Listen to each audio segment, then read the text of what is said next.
I'm here with Quiet Zazu. This dog never barks. This is Zazu's roadmap to success. Now, what I've adopted is a leash. I'm not jerking or popping the leash, but the leash has seemed to stop him from, he's doing basically some demand barking. Demand barking is when the dog thinks that it deserves the treat or the pet or attention. And it happened when another trainer came by, so it makes me think that maybe when he gets a lot of treats, that's what causes it. So, Zazu, hey, sit. He feels with shit today. Yes, I know you do. But that's part of why I'm doing it a little bit right now, so you're not barking the whole time. All right, so we started off by going over marker words. Now, I would, we did a loading exercise. So you're going to walk around the house, and you're just going to say yes and give them the treat. Remember, say yes and not say yes or yes. See how his ears went back when I hissed? Remember that the yes is a positive word, and S is a negative. So we want to just keep it positive. And you can go to level 1 on that thing and it'll widen it out a little bit if you want. Or yeah, okay. All right, so we did a loading exercise, and that's walking around the house, and that's also important for training. We want to train with a lot of variety. So train sitting here, sitting there, facing this way, facing that way. Sit. Yes. Standing, kneeling, and so on. A lot of variety. Also for training, keep your training sessions sit, or you're already sitting down. Try to keep your training session like 1 or 2 minutes maximum. When I'm training a dog, I like to practice 3 times a day.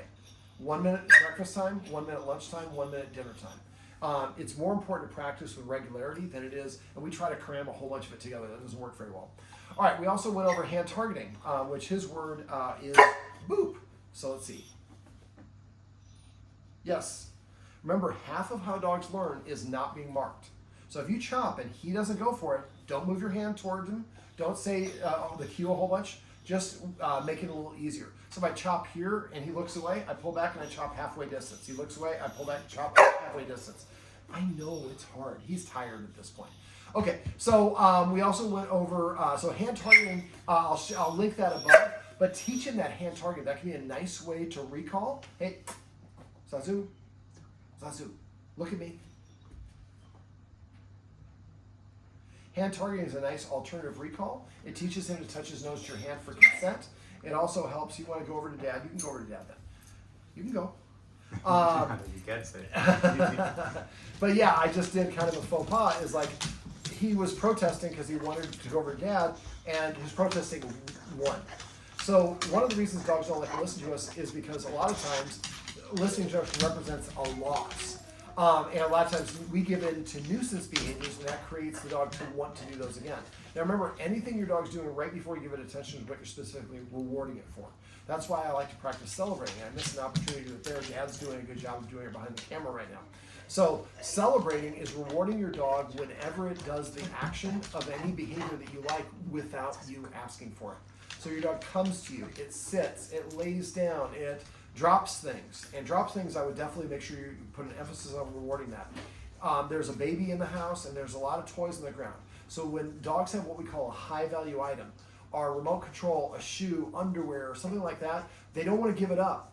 And we constantly want to take it from them. And that becomes fun. I take the thing and I run around and you chase me.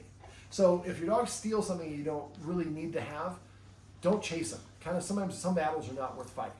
But when he has an object in his mouth, this seemed to be one of his favorites. So if this is in his mouth, quietly pull out a treat, hold a treat here.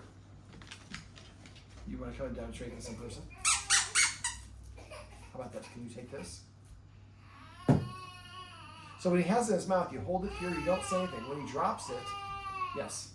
Then we just say yes and put it in his mouth and don't pick it up. We're kind of shaping the behavior.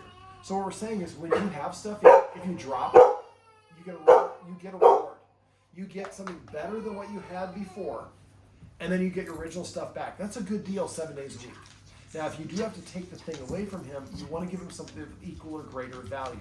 So I would recommend getting a bag of bully sticks or collagen sticks that you have in the kitchen. So if he does have one of Julian's toys or something he's not allowed to have, you get him to drop it. And that's why this exercise works. And then when you take the thing away, you replace it with a bully stick or something of equal or greater value. And so after a while, that'll help. He learns that you're not stealing stuff. You're going to do this again? But it means that I'm going to get something. There's something in it for me. All right, so let me see. We also went over, and I tell people, I point at each other and say celebrate. So if somebody says celebrate to me, I say yes and pet the dog. I don't even know what it was. I'm going to take my partner's word for it. So celebrate is to help you get in the habit of it. But what we really want to do is if if Zazu is sitting on his dog bed, which is behind the camera, and he gets up and I know he's coming to me, I want to say the word. Remember, the word always comes before the action. So let's say he was just coming to get attention. You could still say the word when he's way over there. The word should come before the action. Now we're celebrating, we're just waiting for him to do it on his own and marking and rewarding. But if you can sneak that cue in first, that's even better, if you can recognize it. Remember, only say a word one time. The more you say it, the less you mean it. And so when I say my marker word, I say yes, and I don't see anything else for 5 seconds. I want that word to really resonate and the dog to have no confusion as to what the word is to listen for. But if I say, yes, Zazu, you're such a smart boy. How did you get to say such a handsome dog? He doesn't know what the hell, which word it is. So if I say yes, Zazu, sit, yes. There's no confusion because there's only one word I said. All right, so celebrating is rewarding him when he does things that we like without us asking for it. Manners lesson is the other side of that. When he is barking to demand attention, like he's, thank you. Hey, Zazu, sit. Yes, I have to do something, a sit or a down, one time. If he does it, I say yes, and he gets a reward. If he doesn't do it, I just go on to the other thing I was doing. I'm not going to punish him or give him any correction. Zazu, hey, this is the part where we talked about you not barking, remember? I appreciate the quiet bark. All right, so I point at each other, and I would recommend you point at each other the same manner. So if Zazu's up on your business and your partner comes in and says manners, they might be saying, I think you forgot to ask him to do something first. So I don't ask for a shake, I ask for a sit or a down. And after a while, Zazu will start coming and sitting in front of you to prepay for attention. Because when he does it on his own, you reward him, and he comes up and asks for attention, this is what you tell him to do. And if he does it, he gets a reward. If he doesn't do it, nothing happens. Now, right now, the guardians are dying because they don't want him to bark.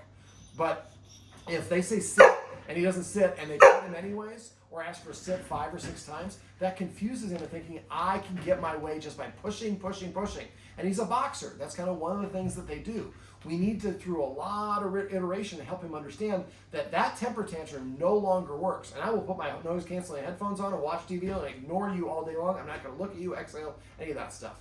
Now, luckily, he doesn't do a lot of demand barking. He does it with trainers and people that come over to treats. But I would still recommend that you guys work on it because helping him understand those things. You have a little baby, thank you, coming in the shot. But we have, he needs to practice impulse control. He needs to practice to understand that he cannot have everything he wants when he wants it, just like the rest of us. It's not asking anything unreasonable. So I'd like you to incorporate some rules. So the easy rules would be, you have to sit before I put the harness on you. You have to sit before I start preparing your food. You have to sit before I give you invitation on the couch. You have to sit before I give you permission to eat your food, or whatever it is. So the more that you incorporate rules where he has to do something first to get it, helps create what I call a healthy leader-follower dynamic. I like to think of dogs to humans the same way. We have a little child, and when the child gets older, he's a member of the group. He can vote, he can voice his concerns, he can complain, he can make suggestions. He has a vote, but he doesn't have the final vote. And so therefore, all the pressure of the world is not on his shoulders. Yes, that's celebrated. And so the more that we help him understand that he can't get whatever he wants whenever he wants, the better equipped he's going to be able to handle it. But also the more we celebrate the things he does that we like, the more he's going to do those particular behaviors. For exercise, I think he could do with a little bit more exercise. The Guardians do a pretty good job here of exercising him, but I'd like to get a snuffle mat and feed him out of a snuffle mat. That's like a short walk. The snuffle mat that I like is called the Rundick, R-U-N-D-I-K or D-I-C-K. It's a gray snuffle mat. It looks like shag carpet. It's a picture of a golden retriever, and there's a band around it. It's rectangular. So if you use that to feed him, you're getting a short walk just by doing something you're going to do anyways. Training is a great way to drain energy. So a 1 or 2 minute training session is going to drain a lot of energy. I did the box enrichment. So the box wants to be we wanted the box no longer than higher than half of his leg. What I did is I just threw a treat in the open box and let him just go in and get it until he did it without any hesitation. It didn't look like he was uncomfortable. It wasn't jerking away from him. Then I took a piece of paper and I put a treat on it and crumpled the paper a little bit, put another treat on it, crumpled it again, And so you're making these wads filled with 5 to 8 pieces of kibble or treat. Then I put that in the box. I get a bunch of pieces of paper that are maybe 2 or 3 inches tall by about 8 inches wide, and I put those in there and fluff them up as well. Then I throw in a bunch of kibble. So now he's going to go into that box, root around through all this paper to find those pieces of kibble using his nose, which drains energy. Eventually he finds a little wad. He pulls the wad out, opens it up, and eats all those little kernels, taking more time. Eventually you can get a toilet paper tube or a paper towel tube, stuff the wad full of treats, like I said, and stuff it into the toilet paper tube, put a treat in between or a piece of kibble, grab another wad, do that. So you have these toilet paper tubes or paper towel tubes full of like 8 or 10 wads full of this. He sits down, he's unwrapping it, you're giving him something to do. This is great for guests, great if he wants to, Julian has a toy that he wants to get to or whatever it is. It's enrichment. Eventually you can do rest and nesting dolls. You can put a box inside of a box, and each one of these boxes maybe has a bully stick or some stuff like that. Let me see. We also, I'm trying to think what else we went over. We went over a lot. If you have questions on any of this stuff, make sure you let me know. Now, one thing I do, one of the main things the Guardians were worried about is he might have resource guarded. He had an object, he got stiff and still, he was around the child, he growled. Now, if a dog growls, I always interpret a growl as the dog's way of saying, I feel uncomfortable or I disagree. So when that happens, I try to move the dog away, because that's what they're trying to do, is when they growl at another dog, they're trying to get the dog to move away, i.e. they want more distance between them. And so if you can, just move them away. Now, for that endeavor, I recommend the Guardians practice teach and train him to go to dog beds on cue. And so I would have the dog bed in the living room. We came up with the name of Hawaii. The dog bed over here, I can't remember what the name of that was. I can't remember what it was. It was Boston. Boston, there we go. And then so have a different name for each dog bed. So eventually what we do is we show him we have a treat. When he's looking at the dog bed, we say Boston and throw the treat on the dog bed. Say Boston first, then throw the treat when he's looking at the dog bed.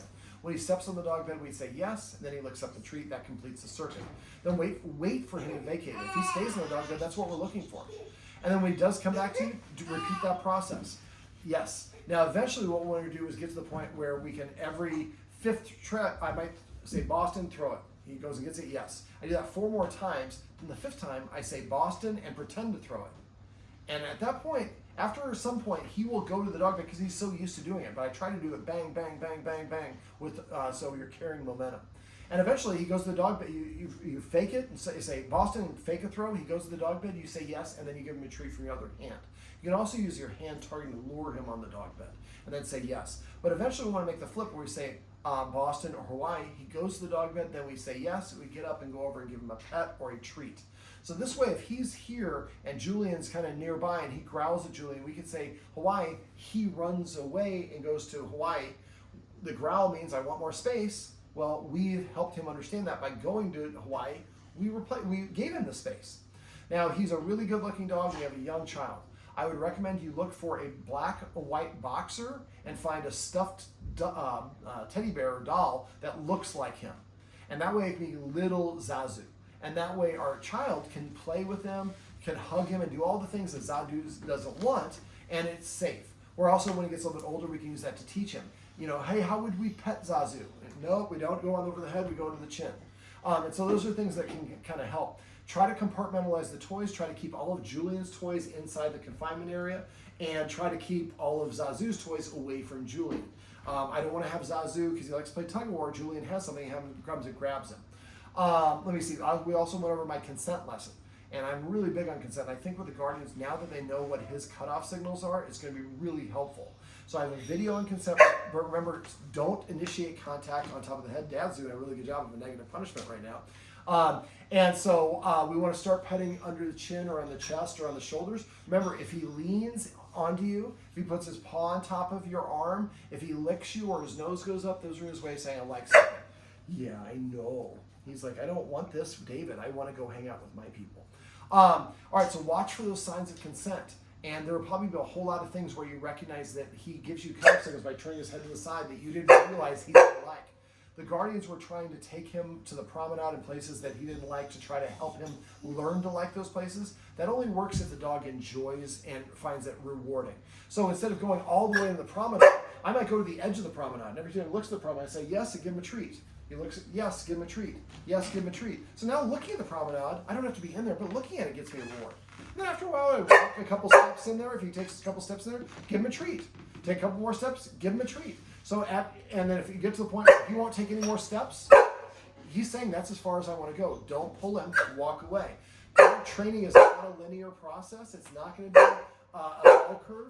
It's going to be up and down, up and down. He's going to have good days and bad days, yes. And so when he has the bad day, that's okay. He has a good day, that's okay as well. But it's most important to be consistent. I know it's so hard. You want to go and say hi to them? You can go ahead and say hi and see if that'll help. See if you can call him over and just pat him a little bit. All right, so don't flood him. If he doesn't want to go somewhere, he doesn't want to do something, don't force him. Find a way to get him as close to as you can, and then maybe have him look at it. Give him a mark and reward. Look at it, mark and reward. Look at it, mark and reward. Do that 3 or 5 times. Maybe then put a treat. Let's say this is the boundary. He won't walk past there. So just let him hang out. He looks past it. Yes, treat. Does that 3 or 4 times. Then put a treat right here. He walks over and licks up the treat without crossing the boundary. That's okay. What did he do? He approached the boundary. Something good happened, and he got to move away. So all those things make him feel good because he called the shots, and something good happened when he did the thing that we wanted. We're creating a scenario that helps him understand what we want, because when he does what we want, he gets a reward. If he does anything else, nothing happens. I also went over the CER, and that's the video above of that you can with the harness. But you can do that with anything that he doesn't like and help him get over it. Now, remember, I would get get some recordings of Julian crying when he's really crying. When he's eating, preferably out of a snuffle mat, you want to play that at a low volume. If he stops eating, it's too loud, stop it, wait for him to go back to eating, and then play it at a lower volume. Now, I would also feed him every other meal on a snuffle mat without any crying, so we don't want to poison his snuffle mat with the food. But once he gets to the point where he can eat all his food on a snuffle mat while the baby crying recording is playing, then the next meal we raise it up the volume a little bit more. Eventually it sounds like the baby is crying, and he's like, I don't care, because I'm desensitized and counter-conditioned for that. Yes, he's going to bark himself. Thank you. All right, let me think, what else do we want to go? Yeah, you can call him. Let me see, what else? I want to get out of here because I know he's making the garden. I'm kind of making him bark. I don't know. Is there anything else you want me to cover? Just one quick thing. I'm sure you mentioned a lot of Julian stuff. Well, he's thinking about food. that. Okay. Like it sounded like you were wanting to keep it away, and then the toys being separated. Yeah, keep the toys separate, but the food also separate. When Zazu is eating, Julian cannot be near him. When Julian's eating, Zazu should not be near Julian. I should have at least a 7 or 8 foot boundary. So if you have to, put a lick mat down and give him the lick mat with the Stewart's freeze-dried beef liver is what I call the crack, the stuff that we put over there. So if maybe you get a bigger lick mat and put that down there, and he's licking that while Julian's eating.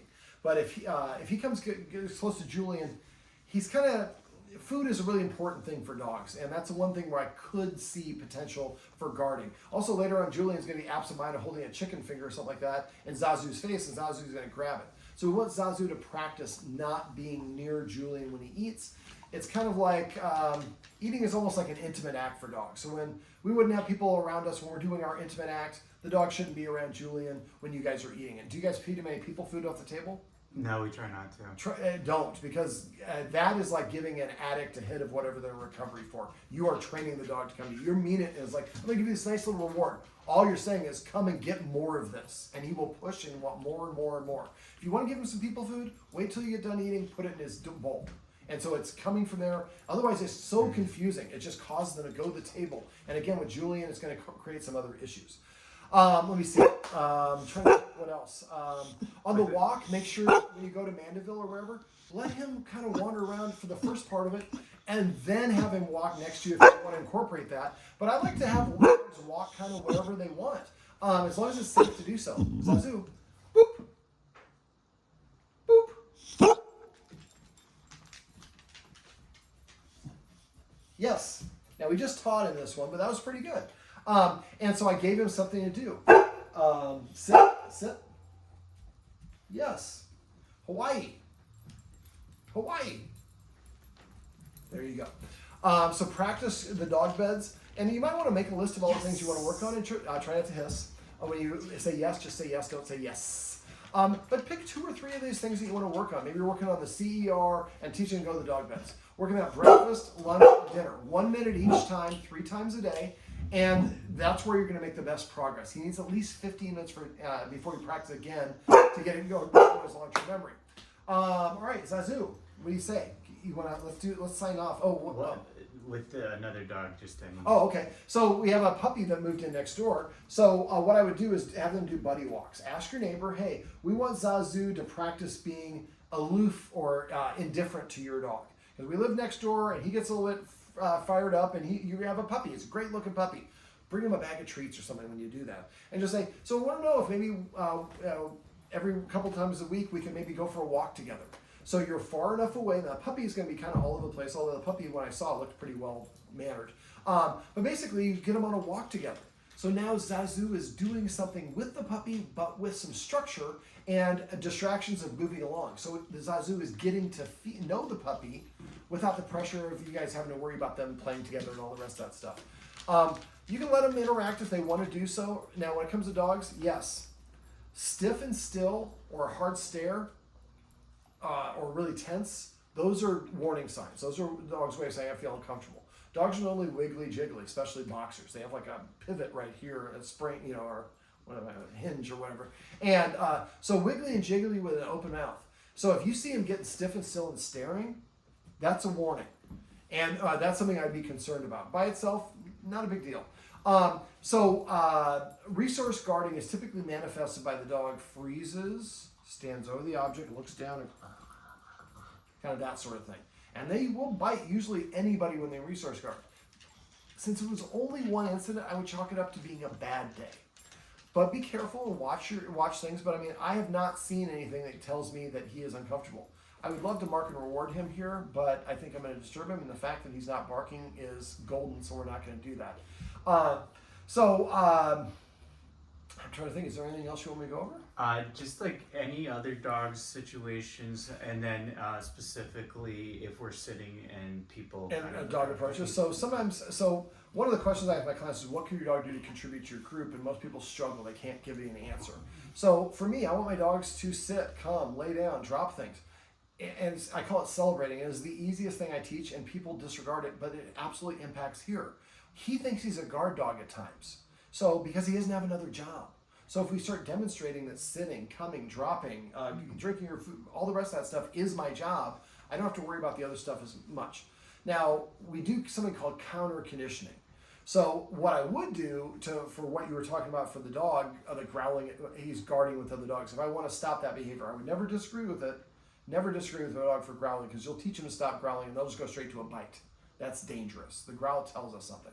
Now, if I wanted to fix that, what I would do is if the camera is the other dog and I'm Zazu, I would have maybe holding a treat and having somebody walk that dog on a leash towards me. And Zazu's eating this treat or wiggling, trying to get it. As soon as Zazu freezes, then I have that dog stop. But let's say that dog is 10 feet away, and that's when Zazu freezes. When Zazu freezes, Zazu's saying, you just got too close. It's about to turn into something else. So at that point, I would remove the treat and have the person turn around and walk away from the dog. Let's say that, walk away with the dog. Let's say that the dog got to 10 feet when Zazu froze and stopped eating the treat. Then I would have them walk like 20 feet away and walk back towards us again. But this time, instead of stopping at 10 feet, we stop at like 11 or 12 feet. We're stopping a little bit further outside of his range. And so while the dog is approaching, we're letting Zazu lick a spoon with peanut butter or cream cheese or something like that, or feeding treats while he's watching the dog approaching. Because the dog approaching is something he's saying he doesn't like or doesn't want to have happen. So counter conditioning, he just booted. Counter conditioning is his way of our way of saying, when the thing that you don't like is happening, you're getting a reward. When the thing that you want happens, the reward goes away. And so after a while, the dog starts to associate approaching dogs aren't something I should be guarding about. Approaching dogs means I'm getting treats. And at first the dog stops at 12 feet. Once you find if 10 feet is the boundary. So you want to start a couple feet, and you would have the person approach to 12 feet. Zazu's getting treats. When they get to 12 feet, they turn around and walk away, and then the treats go away. Then we have them approach from a different angle. We want to approach from as many different angles as we can, all stopping at 12 feet. And then I would repeat the whole process, but now we stop at 11 feet. Then eventually 10 feet, then eventually 9 feet. So when I have a dog with a behavior problem, I don't let it just happen in nature. I cheat. I would recruit a friend who has a dog that he doesn't know and go to a Hanscom Park or wherever it was, and then basically do a setup. We do setups all the time. Now I'm controlling the elements. I picked the time of the day at 10:30 in the morning because there's not a lot of people out and about at parks. Most people are at work. I'm picking a park that is not near a busy intersection. I got a treat that he really likes. I've got a friend with a dog that listens to it and is not super bouncing off the walls. So I'm controlling all of those elements to set Zazu up for success. And that's really the name of the game and the kind of a theme throughout what we did. If we do something and Zazu can't perform, we probably set him up asking for more criteria or a situation that he is not prepared for. We want to create scenarios where he is prepared for them, have him be successful, and then end on a success, always end on a success. Practice, training lessons, whatever, the last repetition always needs to be a good one. Even if you have to make it super duper easy and you lose all your progress, we want the last repetition to be a positive. And then gradually we go from, again, 12 feet, 10, 11 feet, 10 feet, 9 feet. Eventually the dog walks all the way up to Zazu and gives him a sniff. And Zazu doesn't have a problem with it. But we have to go at Zazu's pace. Let me think, what else? I think the only other thing is like kind of just a full culmination where we just want him to be confident, and I think it's all of these things, and just keep doing it and giving him that sense of purpose. But any other thoughts that you might have? Well, that's why I've developed this 3-hour session I do. It's a lot of my clients only see me the one time. Now what I recommend is watching this video every Saturday, every Sunday, whatever it is. Watch it once a week until when you watch this video there's nothing new. You're doing everything. Now, it takes dogs 66 days to form a behavior pattern, the same amount of time it takes us the way our brains work. And so that's if it's perfect. I always tell people nobody's perfect. So what we want to do is we want to practice these things for 3 months to get him into a new habit. Once he gets a new habit, then that becomes the normal behavior. Now, I think he's going to gradually become desensitized with Julian walking around doing stuff because it's going to become more and more. But we always want to give him a safe place. Remember, the dog bed, Julian should never go to the dog bed. If Julian starts going to the dog bed, you pick Julian up and take him somewhere else. If he sees that you guys are keeping my dog bed, when I go to my dog bed, nobody bothers me. And I usually tell people, even the adults, don't bug him when they're on the dog bed. So he knows if I go here, I'm safe.